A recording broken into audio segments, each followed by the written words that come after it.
But you know what? I want to move on to I want to talk about Gamescom because there's been a lot of chatter, and I feel like we'd be doing a tremendous disservice. It's next week. It's happening in a big way. Xbox is going to have their biggest booth ever, Fuzzy. We've heard talk from Aaron Greenberg. You've heard talk from Sarah Bond, even though she hasn't really been tweeting a lot lately. Even Phil Spencer's out there saying, we can't wait to get to Cologne, Germany. But Tina Amini put out a tweet, and obviously she's former IGN employee, but she's now running the show at Xbox, and she's in charge of getting these things off the ground. And she's done an amazing work. I mean, just look, all her fingerprints roll over what happened in June. Like that is all her. Yeah. And she did such a ridiculously amazing job that it's probably, and again, I don't think I'm really blowing smoke up anyone's what, but it's probably the best video game show to date. Like you want to push back and say maybe the Year of Dreams with the Sony stuff. I would argue with you because that was a great show. It's the Year of Dreams. It was a big show. Those games took 5 years after that show to come out, but we're not mentioning that. It was an impressive show. Yeah.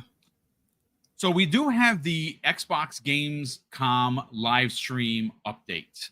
And what's interesting is because of where it is, the show is going to be at 9 a.m. every day for the 3 days that it's there. The 21st, the 22nd, and the 23rd. Mm-hmm.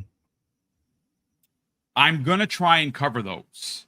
Now, I don't know if those are going to be bonus coverage. I don't know how long they're going to be. If they're going to be about an hour, I could probably cover that and then do like a reaction for the regular shows.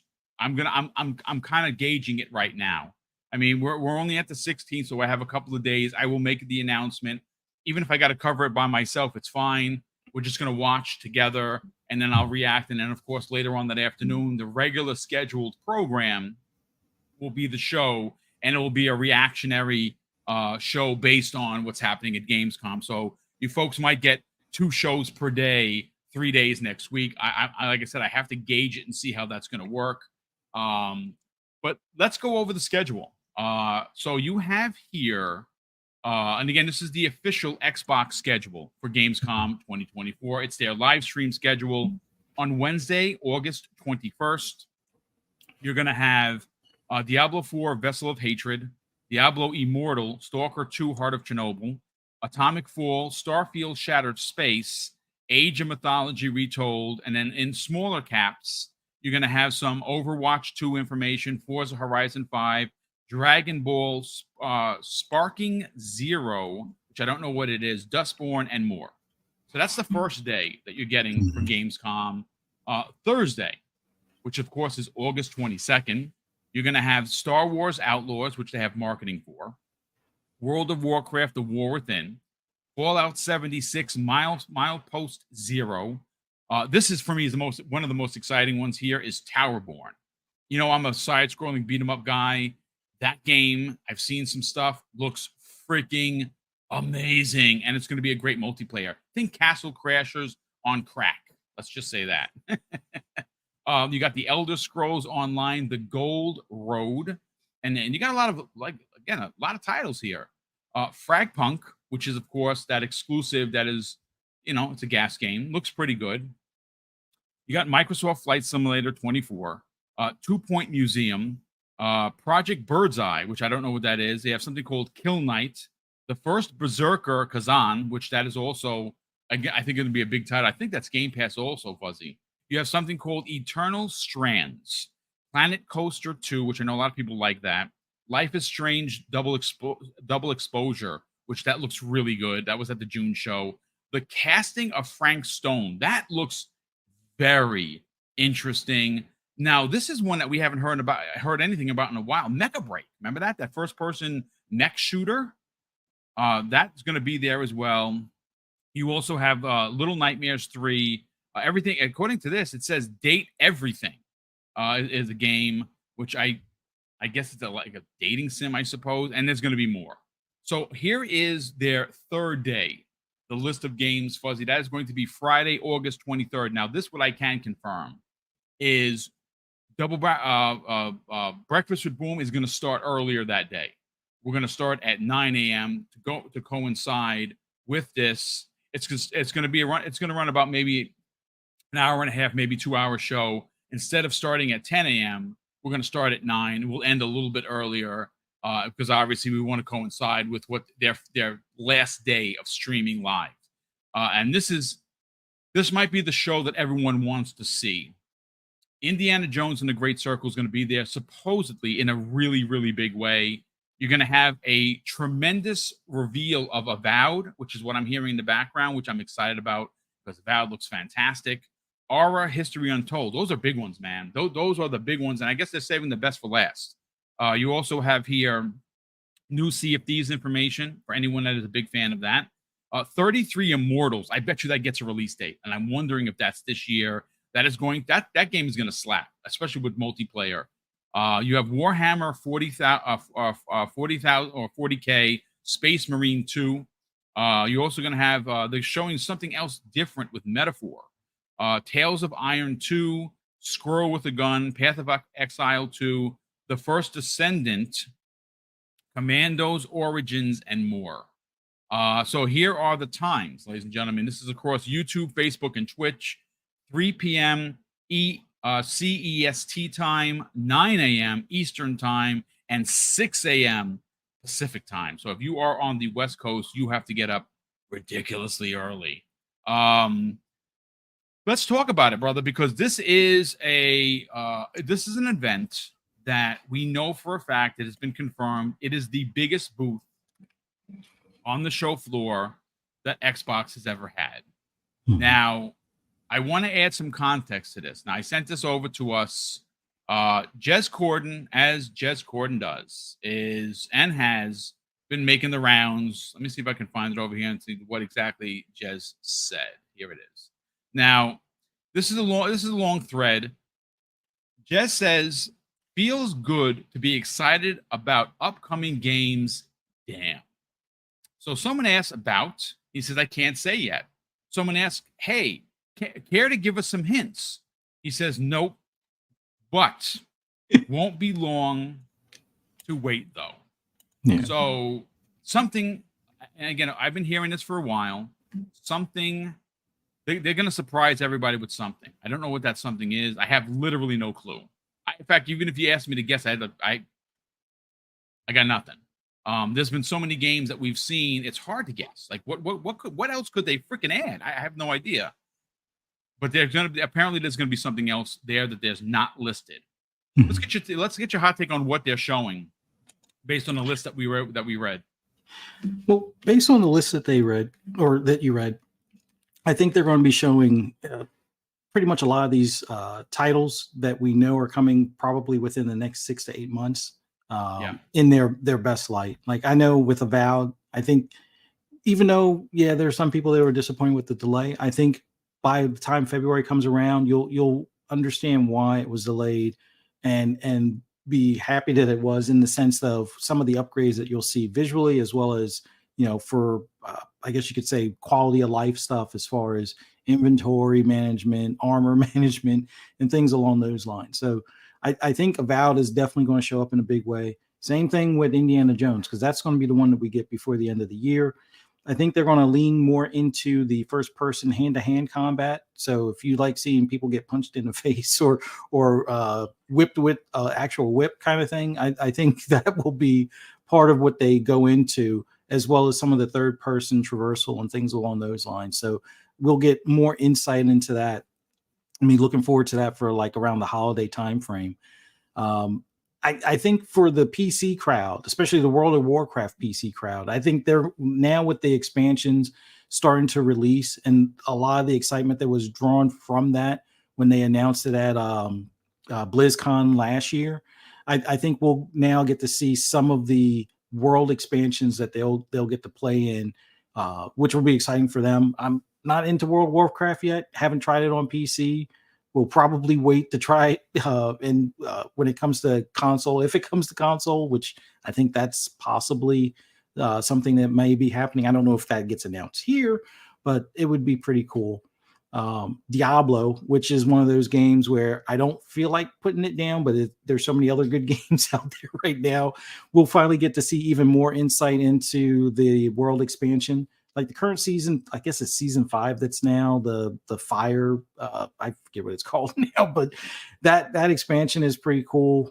They've definitely improved by listening to the player base as far as some of the um, gear, as well as the loot drops, as well as the leveling seems a lot more rewarding than it did in the past. Like before, getting to 100 felt like it was a chore once you cross like the 70-80 threshold. Now it's still a lot of work. It's not like it's easy mode or anything like that, but it's definitely a lot more or a lot less frustrating than it is or than it was in the early days of Diablo 4.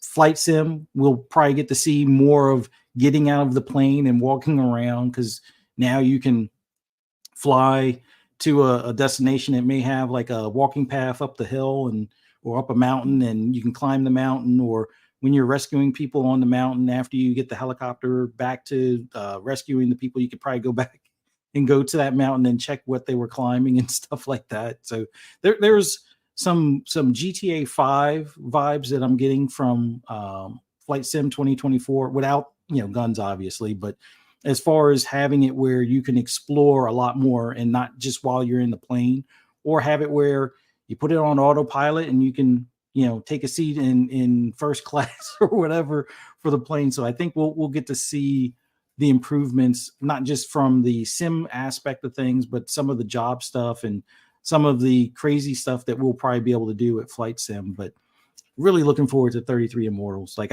I think that's, whether you want to have it as a community night game or just find a group of your friends that's on your friends list and just try your best to beat a boss.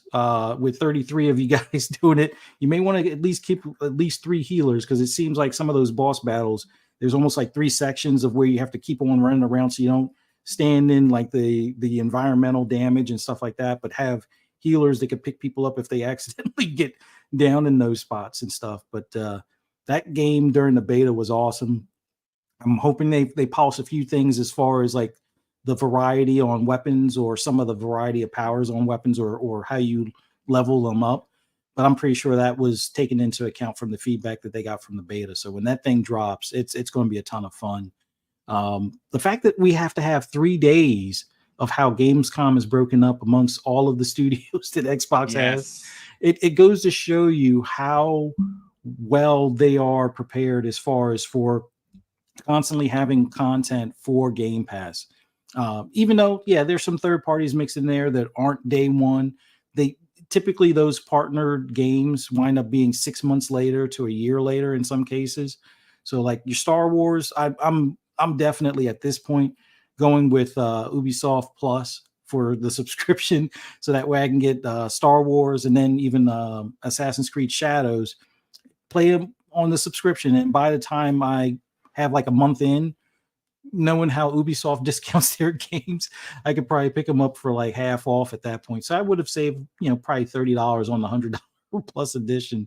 So now, just real quick, are you like me? Do you always buy the big editions, the ones that are like 100? Yeah, I see. I always the gold edition, as it's known. Mm-hmm. I think I've been buying a gold edition since like the Xbox One days, like when they started that. Like I don't think they had those gold editions on the 360. I don't remember, but ever since inception, every time, because I love Ubisoft games, I do. I like the open worldness of them.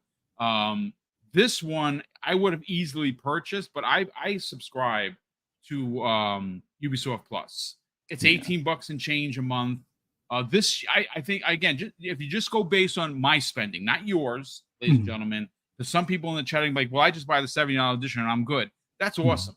Yeah. But for me, what I spend for the entire year, which is 18 and change a month, just do the math times, it's $180 for 10 months, add another 2 months to that, and you're getting closer to like the 200 realm. I would have easily spent that this year on Assassin's Creed and Star Wars. And there's been a few other small ones in there. So for me, it's worth it. Maybe it's not worth it for a lot of people, but yeah, I'm on the same page as you, Fuzzy. Yeah, and I honestly I think having that option where you do the subscription and then you buy it at a discount later, I think that's the best way because you get to play it day one, you get to do all the experiences, and the biggest thing I've found, I think the only $100 discount I haven't bought since Division One has come out was Far Cry 6. I eventually wound up doing the upgrade later on down the road, but it was like at that point I was like, well, I do the DLC, and I was kind of mad at Ubisoft about the Valhalla DLC at that point because they took some of that stuff and made it a separate thing or something. And it just rubbed me the wrong way on that one. But yeah, They pulled a Fugazi is what they did. pretty much. But yeah, there's so many games that are going to be at Gamescom. The fact that they have to break it up into 3 days, and we know there's going to be, even though I don't think they really list anything for Black Ops or anything along those lines, we know that we got to see the zombie stuff. We know that they're going to have another update as far as like basically their Call of Duty like launch day, which is coming here pretty soon. But yeah, it's this is an unbelievable like lineup of games that we're going to have. The fact that I love the fact that they hired Tina Amini from IGN. Um, I wish there were some other things that they could do as far as with IGN to kind of get that, I guess, hate train off their back kind of thing. But with Tina Amini, she seems to have brought a different energy on how you should lay out a showcase and keep the fans excited. Like listening to the feedback from the fans as far as like, we don't necessarily want to hear all the talking when we're seeing the game trailers. Okay, they move those as kind of like separate days. They still have it where the devs will give you some insight, but if you want to see more, they usually have it where there's a link for like the additional deeper dive with the devs where they give you all the behind the scenes stuff like they did with Avowed before, where they kind of snuck in the third person perspective stuff. But the fact that we're going to have updates on a lot of these games that are coming to Game Pass, a handful of them that are coming to the platform that aren't coming to Game Pass, but still, the excitement behind them. I think this is a pretty huge event that's coming up. And as far as what Jez is kind of possibly hinting to, I'm still got my fingers crossed for an Elite 3. It's about time at this point. Interesting. whether it's haptic feedback or not, an Elite 3 would be a good announcement at the showcase because they tend to unveil controller hardware at the showcase. So fingers crossed for an Elite 3. I think as far as games, there's been a handful of projects that we've seen, but we haven't heard anything recently. And I think Contraband kind of fits that bill. We've heard recently that I think Replace is pushed to 2025. I don't know if it makes any appearance here, but things like Replace, things like Silk Song, or even The Last Night, although I know it's a single dev working on a game, he had a breakthrough with pixel art type of stuff to make, that style of game that he's making a little bit easier. And he can use that same software to, remaster or up-res some, older games and stuff. But The Last Night I'm still looking forward to, but I know that's not in the cards right now. But as far as Replace, push to 2025, but we may get an update or just have everything officially announced as well that it's 2025. And here's the most recent, build of it to kind of show us for the showcase.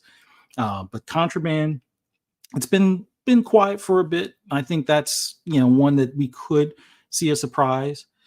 They're still working with IO Interactive. Now, I don't know if that one's exclusive or if it's partnered or not, but that was that one you're talking about, Project Dragon, right? Yeah. Yeah, see, that was, Jez Cordon actually made mention of that.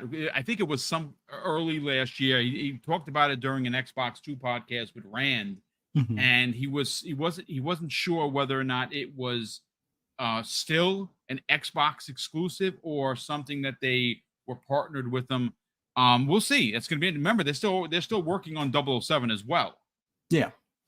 So there's a ton of surprises that we could see, and whenever Jez starts mentioning these types of things and he's being coy about it, you can expect at least one like, oh crap type of moment type of thing. I don't want to say the S word, but it's like I can expect us to see something that maybe it's not quite Blade level, but I do think it will be enough to be talked about even after the show. And that's aside from a Series 3 controller kind of thing. I think we do see either a game that's never been uttered prior, or we get to see an update on something like Contraband or possibly Project Dragon or something like that.